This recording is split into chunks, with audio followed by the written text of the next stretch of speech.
Ganito ang gawin natin sa canned tuna. Pinsik frito o tuna fried dumplings ang tawag ko dito. Pwede pang snacks o pwede rin pang ulam na rin. Hi, I'm Dance and this is my channel.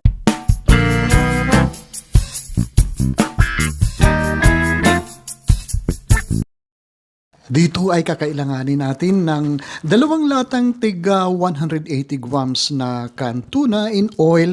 Pwede ring spicy ang gamitin natin dito kung gusto nyo po ng medyo hot and spicy ang ating dumplings.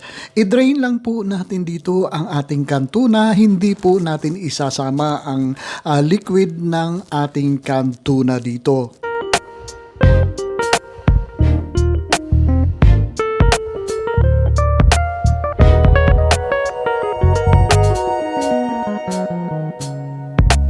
At kapag na-drain na natin ang ating tuna dito, ay dudurugin muna natin ng bahagya ang ating canned tuna dito. Kahit naman hindi po pinong-pino ang ating pagdurog at pagkatapos ay maglagay tayo ng 1 teaspoon na sugar, 1 teaspoon na garlic powder, 1 teaspoon na onion powder, at saka 1/2 teaspoon na ground black pepper dito. Mag-crack din tayo ng isang large na itlog dito at pagkatapos ay hahaluin lang natin ito ng hahaluin hanggang sa mag-well combined ang ating mga sangkap dito. Huwag kalimutan ang ating 1/4 cup na breadcrumbs at saka yung 1/4 cup na mayonnaise dito. Ilagay na rin natin dito ang ating 1 soy, chop na 1 soy at saka 1/4 cup na grated cheese bago po natin imikos-mikos ang ating mixture po dito. Hahaluin lang natin ng hahaluin at habang naghahalo tayo ay shout out naman po natin sina Marie Castro ng Quezon City at Jima Palay ng Cuenca, Batangas. Isama na rin natin si Maria's Country Moments ng Bohol.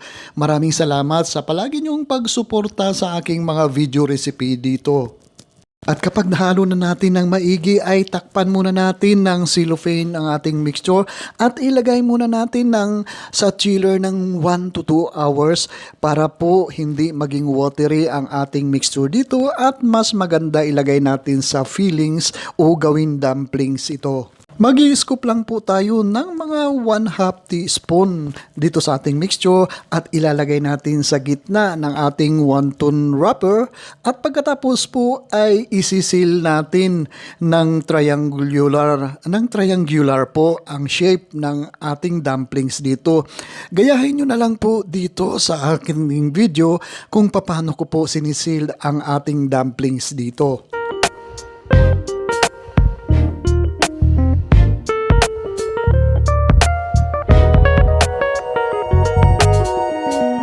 At kung nandyan pa po kayo nanonood sa ating pagbabalot o ating pagsisil ng ating dumplings, ibig sabihin lang yan ay nagugustuhan nyo po ang video na ito. Paki-comment nyo naman po kung saang lugar kayo nanonood para i-shoutout ko po kayo at ang lugar nyo sa susunod kong video uploads. At kung meron po kayong mga comments or kung meron po kayong mga request na recipe, paki-post lang po sa comment section sa baba at sisikapin natin na tugunan ito.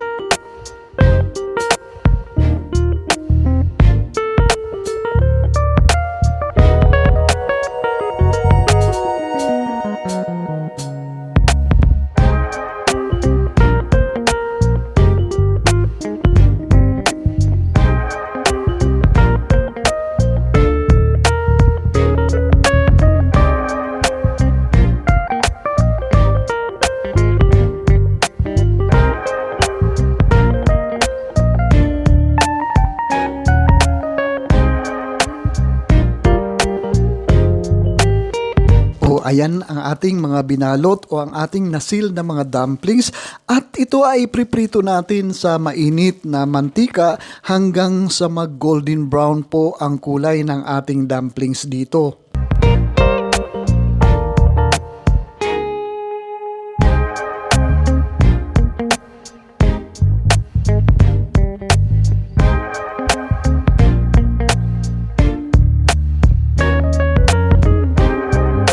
Babaliktarin din natin ang ating dumplings para maprito rin magpantay ang kulay ng ating dumplings sa both sides po ng ating dumplings at saka maging crispy po ang ating dumplings dito.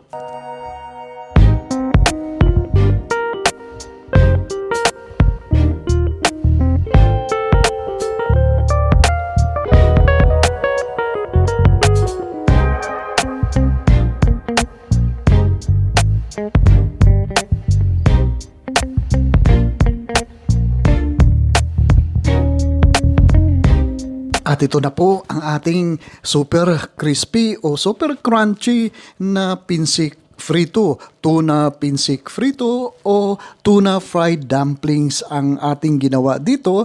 At gumawa na lang po tayo ng ating sariling dip dito. Itong ginawa ko ay mayonnaise lang po at saka ketchup. Pwede rin sweet and chili sauce ang gamitin natin dito.